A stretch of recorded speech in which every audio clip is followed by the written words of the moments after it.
بسم اللہ الرحمن الرحیم۔ روزہ کی حالت میں بیوی کا بوسہ لینا۔ حضرت عمر رضی اللہ عنہ کہتے ہیں کہ ایک دن میں نے سرمستی کے عالم میں روزے کی حالت میں اپنے بیوی کا بوسہ لے لیا۔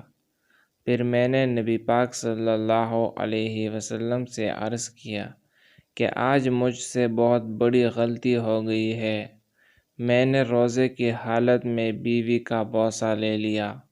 رسول اللہ صلی اللہ علیہ وسلم نے فرمایا، اگر تم روزے کی حالت میں پانی سے کلی کرو گے تو کیا ہوگا؟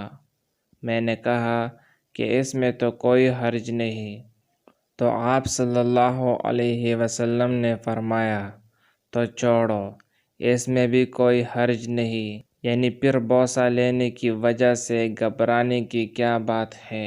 حضرت عائشہ رضی اللہ عنہا سے روایت ہے، وہ بیان کرتی ہے کہ نبی صلی اللہ علیہ وسلم روزے کی حالت میں بوسہ و کنار اور مباشرت کیا کرتے تھے، لیکن وہ اپنے آپ پر تم سے زیادہ کنٹرول رکھتے تھے۔ عربی میں مباشرت کا معنی ہے بدن سے بدن ملانا، جسم کا جسم سے مست ہونا، یعنی یہاں مباشرت سے صرف ہاتھ سے چھونا اور دو جسموں کا ملنا مراد ہے، مثلاً اپنے رخسار بیوی کے رخسار سے لگائے رکھنا۔